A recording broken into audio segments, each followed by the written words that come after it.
मैं सारिका जैन आप सभी का अपने एक नई वीडियो में फिर से स्वागत करती हूँ। सभी दर्शकों को मेरी तरफ से जय जिनेंद्र। हम सभी जानते हैं कि जैन धर्म में परमेष्ठी 5 होते हैं: अरिहंत, सिद्ध, आचार्य, उपाध्याय और साधु। उन्हीं में से आज हम अरिहंत परमेष्ठी के बारे में चर्चा करेंगे कि अरिहंत परमेष्ठी किसे कहते हैं और उनके कितने मूल गुण होते हैं। जैन धर्म के अनुसार जिनके 4 घातीय कर्म अर्थात ज्ञानावर्णी, दर्शनावर्णी, मोहनी और अंतराय कर्म नष्ट हो गए हैं, उन्हें अरिहंत कहते हैं।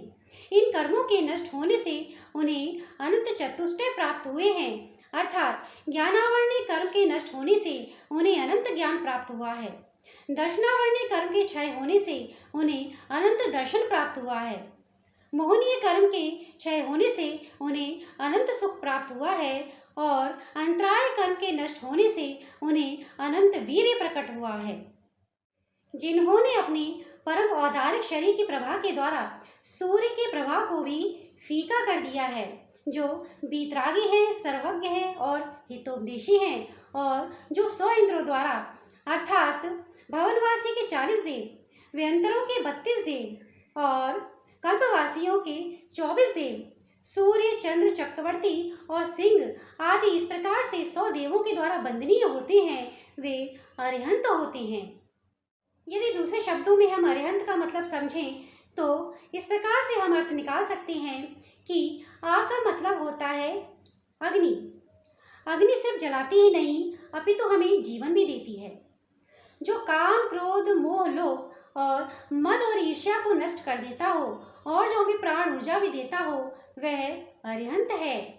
रा का मतलब होता है रवि मीन्स सूर्य, जो अपने तेज के द्वारा हमें जीने की ऊर्जा देता है, अर्थात जो हमारे मिथ्यात्व रूपी अंधकार को मिटाकर सम्यक्त्व के चमकते हुए पथ की ओर अग्रसर करता है, वह रवि है, अर्थात अरिहंत है। ई मीन्स ईश्वरत्व शक्ति प्रदान करना, जो स्वयं परमात्मा है और अपने जैसा समकक्ष बनने के लिए हमें शक्ति प्रदान करता है, अर्थात अपने जैसा परमात्मा बनने के लिए हमारा मार्ग प्रशस्त करता है, वह अरिहंत है। हा मतलब हनन, जो हमारे सारे आंतरिक और बाह्य विकारों को, भावों को और कर्मों को हनित कर देता है, अर्थात नष्ट कर देता है, वह अरिहंत है। ता मीन्स तृण, जो संसार के तृण में बसा हो, जिसकी सारी इच्छाएं और सारी अभिलाषाएं समाप्त हो गई हों और जिसके नाम लेने मात्र से हमारे सारे काज सर जाते हैं, वह अरिहंत है। कहा गया है, अरिहंत, सिद्ध, सूर्य, उपाध्याय, साधु सर्व अर्थ के प्रकाशी मांगलिक उपकारी हैं।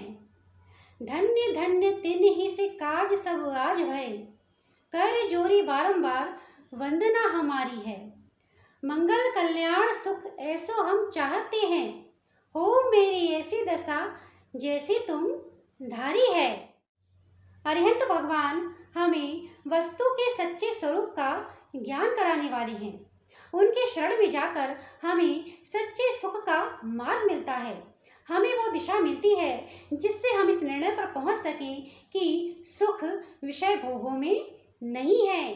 हम सभी भावना में यही भाते हैं कि अरिहंते शरणम पवज्जामि, अर्थात अरिहंत भगवान ने कहीं बाहर का मार्ग नहीं बतलाया, बल्कि हमें अपने अंदर का मार्ग बतलाते हुए कहा है कि यदि व्यक्ति अपनी आत्मा की सच्ची शरण ले तो स्वतः ही वह अरिहंत भगवान की शरण में चला जाएगा, अर्थात अरिहंत भगवान की शरण लेकर उनके द्वारा बताए हुए मार्ग पर चलकर अपनी आत्मा की शरण लेना ही वास्तव में अरिहंत की शरण है।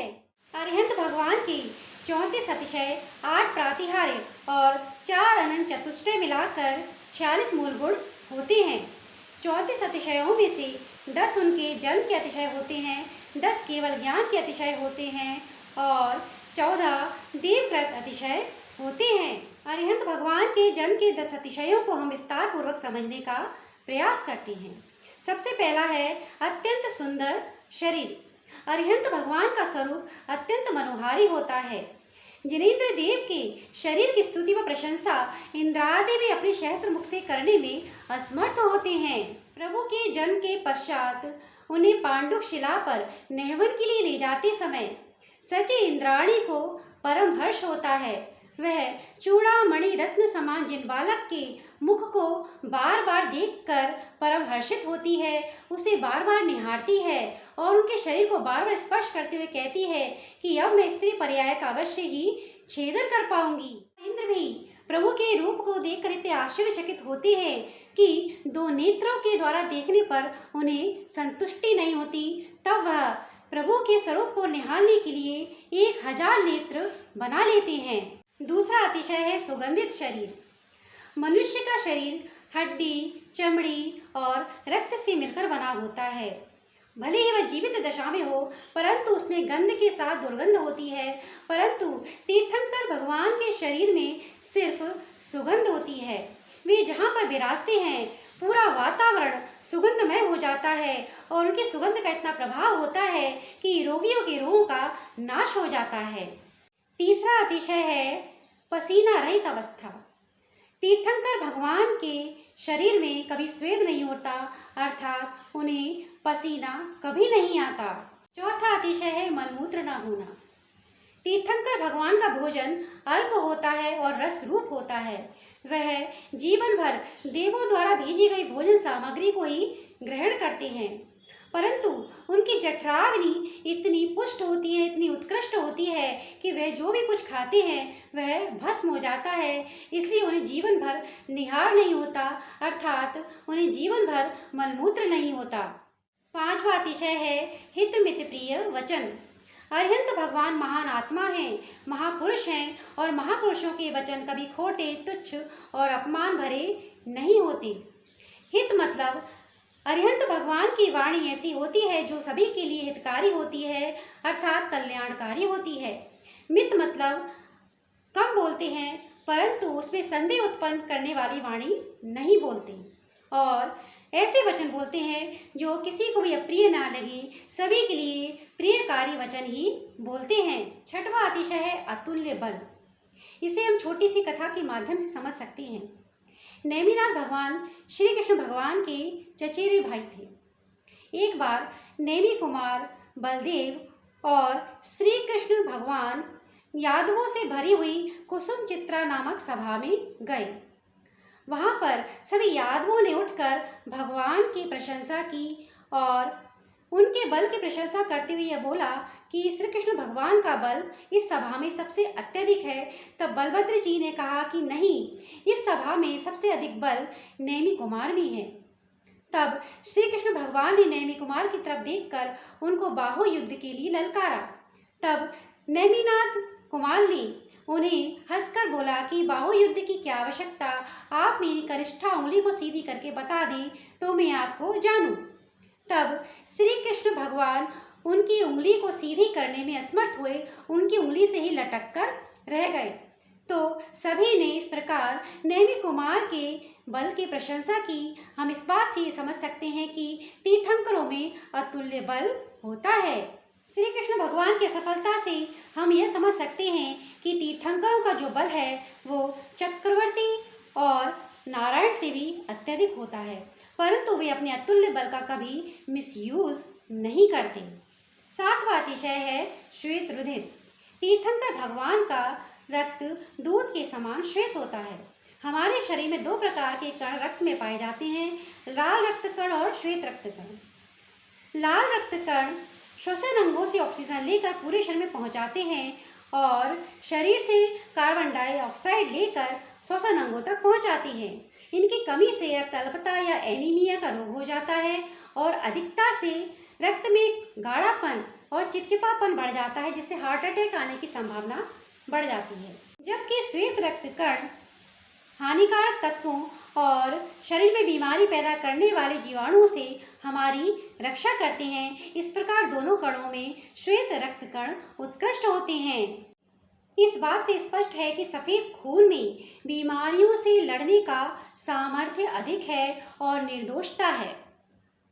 आप सब जानते हैं कि जब एक माँ अपने बच्चे को जन्म देती है तो अपनी नवजात शिशु के प्रति वात्सल्य के कारण उसकी छाती में दूध अपने आप पैदा हो जाता है। तो फिर तीर्थंकर तो तीन लोक के स्वामी हैं, उन्हें तीन लोक के जीवों से अत्यधिक प्रेम है, तो उनके शरीर का रक्त यदि श्वेत हो जाए तो इसमें किसी आश्चर्य की बात नहीं है। 8वां अतिशय है 1008 लक्षण। तीर्थंकर भगवान के शरीर में 1008 शुभ लक्षण होते हैं, जो कि इस प्रकार हैं। श्री वृक्ष, शंख, कमल, स्वास्तिक, अंकुश, तोरण, चमर, श्वेत छत्र, ध्वजा, सिंहासन, मीन युगल, दो घड़े, समुद्र, कछुआ, चक्र, तालाब, विमान, नाग भवन, हाथी, पुरुष, स्त्री, सिंह, बाण, धनुष, मेरु पर्वत, इंद्र, गंगा, पुर, गोपुर, घोड़ा, सूर्य, चंद्रमा, पंखा, बांसुरी, वीणा, मृदंग, मालाएं, रेशमी वस्त्र, सर्प, बीजना, हार, पदक, कटिसूत्र, मुद्रिका, कुंडल, दो कंगन, मंजीर आदि प्रकार के विचित्र आभूषण, फल सहित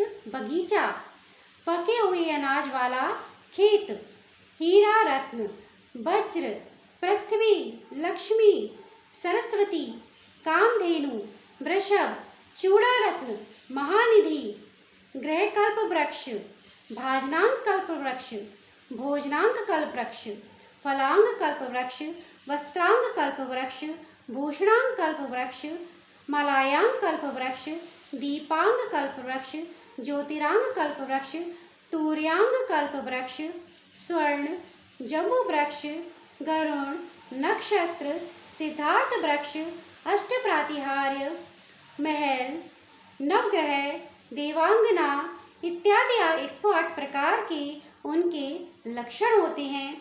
बाकी 900 प्रकार के सामान्य लक्षण होते हैं। इस प्रकार उनके 1008 लक्षण होते हैं। 9वां अतिशय है समचतुष्क संस्थान। जिस कर्ण के उदय से शरीर का आकार ऊपर नीचे और बीच में समान विभाग से सांचे में ढला हो, उसे समचतुष्क संस्थान या समचतुरस्र संस्थान कहते हैं। शरीर की बाह्य संरचना या आकार को संस्थान कहते हैं। यह संस्थान नामकर्म का एक भेद होता है। इसमें 3 प्रकार की विशेषताएं हैं। सम मीन्स समान, चतु मीन्स 4 और अस्त्र मीन्स कोण। इस प्रकार समचतुष्क संस्थान से तात्पर्य ऐसा संस्थान जिसमें मनुष्य पालती मारकर बैठे तो उसके शरीर के चारों कोण या कोनों का अंतर समान हो, अर्थात एक घुटने से दूसरे घुटने तक, दाएं घुटने से बाएं स्कंध तक और बाएं घुटने से दाएं स्कंध तक और आसन से कपाल तक, ये चारों कोण हैं। इन चारों कोण या कोनों का अंतर समान होना चाहिए और शरीर के अवयव समान होने चाहिए और उनके लक्षण और प्रभाव समान होने चाहिए। 10वां अतिशय है वज्र वृषभ नाराज सहनन। तीर्थंकर भगवान का शरीर वज्र वृषभ नाराज सहनन वाला होता है। इसमें 4 प्रकार की विशेषताएं होती हैं। पहली, वज्र, जो वज्र के समान मजबूत हो, अर्थात जिसका भेदन न किया जा सके, उसे वज्र कहते हैं। दूसरा, वृषभ, जिससे बांधा जाए उस वेष्ठन को वृषभ कहते हैं। सामान्य तौर पर मनुष्य के शरीर में 2 हड्डियां एक दूसरे से जुड़ी रहती हैं, परंतु तीर्थंकर भगवान के शरीर में उन 2 हड्डियों को जोड़ने वाली एक तीसरी हड्डी भी होती है, जो उनको आपस में मजबूती से गूंथे रहती है। उसे वेष्ठन या वृषभ कहते हैं। तीसरा, नाराज, नाराज कील को कहते हैं, जिसे दरवाजे में कब्जों के बीच लोहे की कील।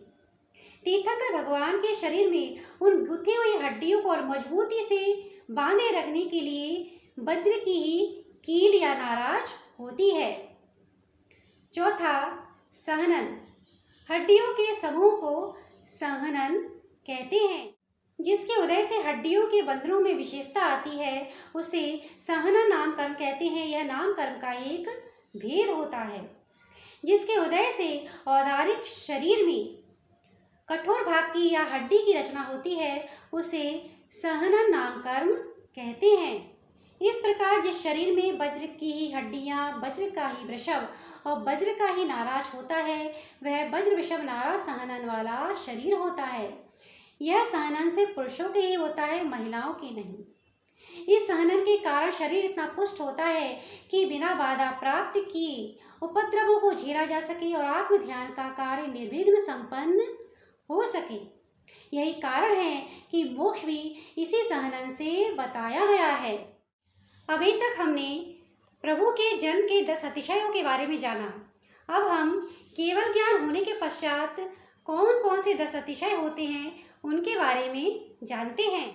केवल ज्ञान, जिसे कैवल्य के रूप में भी जाना जाता है, जैन धर्म में इसका अर्थ है सर्वज्ञता या सर्वोच्च ज्ञान, जो 3 लोक की, 3 कालों की, अनंत द्रव्यों और अनंत पर्यायों को एक साथ स्पष्ट रूप से जानता है, उसे केवल ज्ञान कहते हैं। यह ज्ञान सकल देश प्रत्यक्ष होता है। केवल ज्ञान सभी आत्माओं का अंतर्निहित गुण होता है। यह आत्मा को घेरे हुए कर्म कणों द्वारा छुपा हुआ होता है। प्रत्येक आत्मा में इन कर्म कणों को त्याग कर सर्वज्ञता प्राप्त करने की क्षमता होती है। जिस आत्मा ने केवल ज्ञान प्राप्त कर लिया है, उसे केवली या केवलिन कहते हैं। जब अर्यंत भगवान को केवल ज्ञान होता है, तब प्रभु जहाँ विराजे हों, वहाँ से 100 योजन तक चारों दिशाओं में सुकाल रहता है, अर्थात दुर्भिक्ष नहीं होता, अन्न का अभाव नहीं होता, प्रजा किसी भी प्रकार से दुखी नहीं रहती और सर्व सामग्रियों की उपलब्धता रहती है। यह उनका पहला अतिशय है। 4 कोस का 1 योजन होता है और 1 कोस में 2 मील होते हैं और 1.5 किलोमीटर का 1 मील होता है। जिनेंद्र भगवान का केवल ज्ञान होने के पश्चात उनका पृथ्वी पर गमन नहीं होता। वह धरती से ऊपर आकाश में गमन करती हैं और जहाँ से वह गुजरते हैं, वहाँ पर किसी भी प्रकार का प्राणी वध नहीं होता, बल्कि उनके प्रभाव से लोगों के भाव दया के हो जाती हैं। उनके समीप कोई जाता नहीं है, उन्हें कोई छूता नहीं है, क्योंकि प्रभु बीतरागी हैं। इसलिए किसी जीव से उनका किसी प्रकार का राग संबंधी वार्तालाप नहीं होता। ये उनका दूसरा अतिशय था। उनका तीसरा अतिशय यह है कि प्रभु का मुख चारों ओर से दिखाई देता है। प्रभु का मुख तो एक ही है, परंतु उनके केवल ज्ञान के अतिशय के प्रभाव से उनका मुख चारों दिशाओं में प्रतिभाषित होता है, ताकि सभा में बैठे हुए भव्य जीव जैसे कि देव, मनुष्य और तिर्यंचों को उनका मुख चारों तरफ से आसानी से दिखाई पड़े। प्रभु का चौथा अतिशय यह है कि प्रभु जहाँ विराजते हैं, वहाँ पर उनके शरीर के द्वारा किसी भी प्रकार की सूक्ष्म या स्थूल जीव का घात नहीं होता। साथ ही उस क्षेत्र में समस्त प्रकार के जीवों में दया के भाव स्वतः ही उमड़ आते हैं। उनका पांचवा अतिशय यह है कि जहाँ पर केवली भगवान का समोषण तिष्ठता है, वहाँ पर किसी भी प्रकार का उपसर्ग या क्रोध नहीं होता। यह नियम है कि केवल ज्ञानी पर उपसर्ग नहीं हो सकता। इससे पहले उपसर्ग होता है, परंतु केवल ज्ञान हो जाने के पश्चात उन पर किसी भी प्रकार का उपसर्ग कोई कर नहीं सकता। पार्श्वनाथ भगवान जब मुनि अवस्था में थे, तब उन पर कमठ ने उपसर्ग किया था, परंतु केवल ज्ञान हो जाने के पश्चात उपसर्ग स्वयं ही थम गया था। जिन जिन पर भी उपसर्ग हुआ है, वह सिर्फ मुनि अवस्था तक की ही बात है। केवल ज्ञान हो जाने के पश्चात उपसर्ग नहीं हो सकता। प्रभु का छठवां अतिशय यह है कि प्रभु के कबलाहार नहीं होता। मतलब प्रभु हमारी तरह थाली में भोजन ले, कौर उठाएं और निकल जाएं से प्रभु का नहीं होता। वे लाखों वर्षों तक अरहंत रहे, फिर भी उन्हें कबलाहार नहीं होता, क्योंकि आहार का संबंध तो वेदनीय कर्म से न होकर मोहनीय कर्म से भी होता है, और प्रभु ने तो मोहनीय कर्म का संपूर्ण तरीके से विनाश कर दिया है। संसार में भी यदि कोई जीव देवगति में जाता है तो उसे हजारों वर्षों तक क्षुधा नहीं होती। तो ये तो देवारी देव हैं, अर्थात देवों के देव हैं। उन्होंने तो क्षुधा पर पूर्णतः विजय प्राप्त कर ली है, तो उन्हें कमलाहार कहाँ से होगा। प्रभु का सातवां अतिशय यह है कि केवल ज्ञान हो जाने के पश्चात उन्हें तीन लोक के, तीन काल के समस्त चर और अचर पदार्थ उनकी दृष्टि में एक साथ स्पष्ट रूप से झलकते हैं। अब कौन सी विद्या या कला उनके लिए शेष है, अर्थात वे समस्त विद्याओं और समस्त कलाओं या समस्त शास्त्रों के ज्ञाता हैं। उनका आठवां अतिशय यह है कि प्रभु के शरीर की छाया पृथ्वी पर नहीं पड़ती, क्योंकि उनका शरीर स्फटिक मणि के समान सर्व दोष से रहित होता है। स्फटिक को हीरे का उपरत्न माना जाता है और पुराणों में इसे मणि की संज्ञा प्राप्त है। आज भी यदि स्फटिक मणि की मूर्तियां हैं तो उनकी छाया नहीं मिलती। फिर तो अरिहंत भगवान का शरीर स्फटिक मणि से भी उत्कृष्ट एवं स्वच्छ है, तो उसकी छाया कहाँ से होगी। उनका नौवां अतिशय यह है कि प्रभु की पलकें नहीं झपकती। प्रभु के नेत्र अर्ध निमीलित होते हैं, अर्थात आधे बंद तथा आधे खुले हुए होते हैं। यह उनकी वीतरागता और निश्चलता का अतिशय है। उनका दसवां अतिशय यह है कि प्रभु के केश और नख नहीं बढ़ते। केवल ज्ञान होने के पूर्व केश व नख बढ़ते थे, परंतु वे उन्हें पत्थरों पर घिस कर या किसी प्रकार से उनकी चिकित्सा रखते थे। परंतु केवल ज्ञान हो जाने के पश्चात नख और केशों की चिकित्सा रखने की उन्हें आवश्यकता नहीं है। ये तो थे प्रभु के केवल ज्ञान हो जाने के पश्चात उनके 10 अतिशय। अब समूषण की स्थापना के पश्चात देवों द्वारा 14 प्रकार के अतिशय किए जाते हैं, जो कि इस प्रकार हैं। पहला अतिशय है अर्धमागधी भाषा। प्रभु के द्वारा निःशब्द वाणी दिव्य ध्वनि कहलाती है और यह उनके सर्वांग से खिड़ती है और अर्धमागधी भाषा में होती है। इसमें उनके मुख और होठ चलायमान नहीं होती। दिव्य ध्वनि खिड़ते समय जो जिस भाषा का जीव है वह उस भाषा में उसे सुनाई दे और दूर तक सुनाई दे, यह प्रबंध देवकृत होता है। भगवान की दिव्य ध्वनि ओंकार रूप में खिड़ती है। 18 महाभाषाओं, 700 क्षुद्र भाषाओं और संगी जीवों की अक्षरी और निरक्षरी भाषा में उनके पुण्य रूप से स्वतः ही उनकी भाषा में बदल जाती है। यह भाषा सभी जीवों के लिए कल्याणकारी होती है और मागधी जाति के देवों के द्वारा यह 12 सभाओं में विस्तृत की जाती है। जो जीव सुन रहा होगा उसे अपनी ही भाषा में परिणमित होकर यह दिव्य ध्वनि सुनाई देती है। यह अर्धमागधी भाषा लगभग 1 योजन तक सुनाई देती है। दुंदुभि के समान मधुर गर्जन वाली और अतिशय युक्त यह दिव्य ध्वनि भगवान के प्रभाव से सर्वभाषा रूप होकर जीवों के अज्ञान अंधकार को नष्ट करती है और तत्व का बोध कराती है। भगवान की इच्छा ना होते हुए भी भव्य जीवों के पुण्य के प्रभाव से यह दिव्य ध्वनि सहज ही खिड़ती है, पर गणधर देव की अनुपस्थिति में नहीं खिड़ती। यह दिव्य ध्वनि 3 संध्या कालों में नव मुहूर्त तक खिड़ती है। इसके अतिरिक्त गणधर, इंद्र और चक्रवर्ती के प्रश्नों के अनुरूप उनका उत्तर देने के लिए शेष समयों में भी खिड़ती है। दूसरा अतिशय है मैत्री भाव। तीर्थंकर भगवान लोक में सबसे उत्तम पुरुष हैं। उनके समूषण में जो भी पहुंचता है वह अपना बैर भाव त्याग कर परस्पर मित्रता से रहता है। उनके समीप जाकर क्रोधी लोगों को इतना आश्चर्य होता है, वे सोचते हैं कि इतनी शांति हम में कहाँ से आ गई।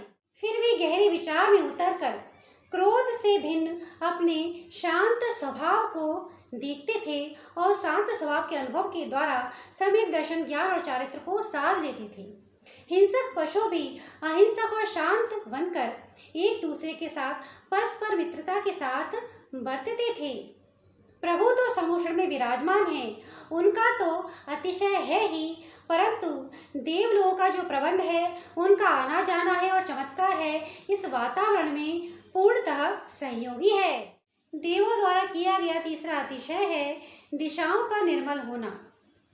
जहाँ केवली भगवान विराजते हैं वहाँ पर धूल भरी आंधी नहीं होती और मेघों द्वारा बारिश नहीं होती। इस प्रकार दशों दिशाएं साफ, स्वच्छ और निर्मल रहती हैं। पांचवा अतिशय है सभी प्रकार के फूलों का एक ही समय पर खिलना। देव उस स्थान का वातावरण इतना विचित्र कर देते हैं कि सामान्यतः अलग अलग ऋतुओं में खिलने वाले फल और फूल एक ही समय में फलने और खिलने लगते हैं। यह एक देवकृत अतिशय है जिसके कारण 6 ऋतुओं के फल और फूल एक ही समय में फलने और खिलने लगते हैं। छठवां अतिशय है पृथ्वी का दर्पणवत होना। पृथ्वी का दर्पणवत होना या कांच के समान होना यह एक देवकृत अतिशय है। देव एक योजन तक की पृथ्वी को तृण और कंटक से विहीन करके उसे दर्पण के समान स्वच्छ और निर्मल बना देते हैं। सातवां अतिशय है स्वर्ण कमलों की रचना। भगवान जब विहार करते हैं तो देव उनके चरण कमलों के नीचे स्वर्ण कमलों की रचना कर देते हैं। हालांकि प्रभु उन स्वर्ण कमलों पर पैर नहीं रखते क्योंकि वे तो अधर या आकाश में ही गमन करते हैं, परंतु भव्य पुरुषों का या महापुरुषों का स्वागत तो इसी तरह से हुआ करता है। आठवां अतिशय है जय जय का नाद होना। संपूर्ण आकाश में जय जय की ध्वनि प्रसारित होती रहती है। मनुष्य और देवों के जय जयकार के नारों से संपूर्ण आकाश गुंजायमान उठता है। प्रभु की जय हो, जिनेंद्र देव की जय हो, इस प्रकार के नारे वायुमंडल में गूंजते ही रहते हैं। कोई महापुरुष अपने तपोबल से, अपनी समाधि बल से परमात्मा हो गया तो ये संसार में अनोखी बात है और इस प्रकार के दिव्य पुरुषों के दर्शन के लिए तो सर्व प्राणी तरसते हैं और जय जयकार के नारों से आकाश को गुंजायमान कर देते हैं। नौवां अतिशय है मंद सुगंधित वायु का चलना। पवन कुमार देव शीतल, मंद और सुगंधित वायु को वायुमंडल में फैला देते हैं जिसके स्पर्श मात्र से असाध्य रोग ठीक हो जाते हैं। 10वां अतिशय है गंधोदक की वृष्टि। जब प्रभु का विहार होता है तब भी और समूषण में भी देवों के द्वारा मंद मंद गंधोदक की वृष्टि की जाती है और यह वृष्टि इतनी मंद होती है कि भीगे भी नहीं और सुगंध भी आए। इससे धूप, गर्मी, उष्णता आदि के आताप दूर हो जाते हैं और यह वृष्टि सौधर्मेंद्र की आज्ञा से मेघ कुमार देवों के द्वारा की जाती है। 11वां अतिशय है भूमि का कंटक रहित होना।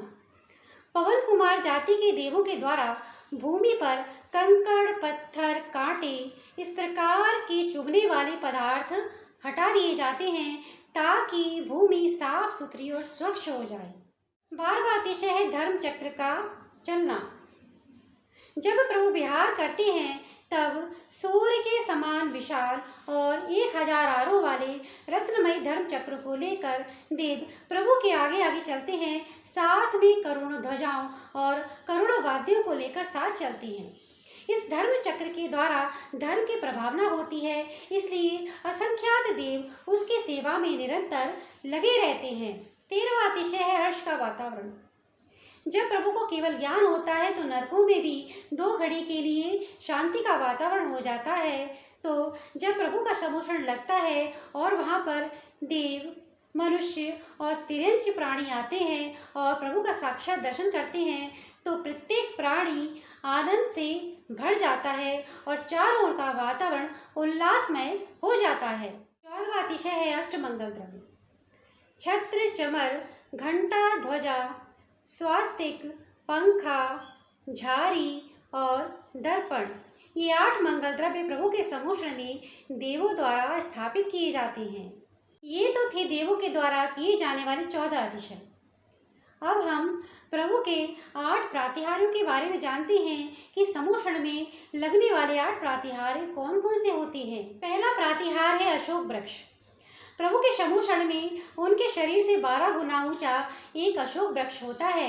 इसमें मरकत मणि के पत्र और रत्नों के पुष्प होते हैं। 1 योजन वाला यह अशोक वृक्ष लोगों के शोक को दूर करता है और खिले हुए पुष्पों से प्रभु की पूजा करता है। दूसरा प्रातिहार है रत्नमय सिंहासन।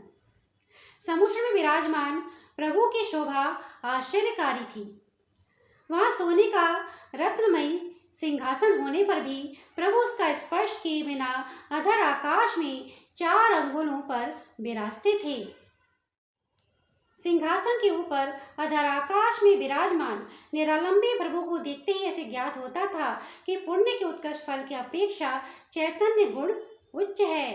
तीसरा प्रातिहार है 3 छत्र।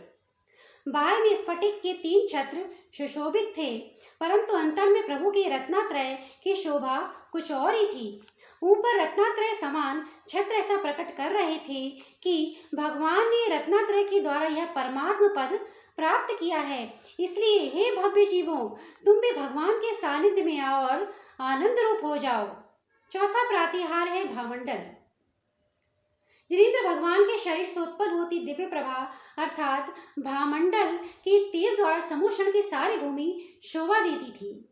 भगवान की आश्चर्यकारी प्रभा करोड़ों देवों के तथा सूर्य के तेज को भी आच्छादित कर देती थी और भगवान का महान प्रभाव प्रकट करती थी।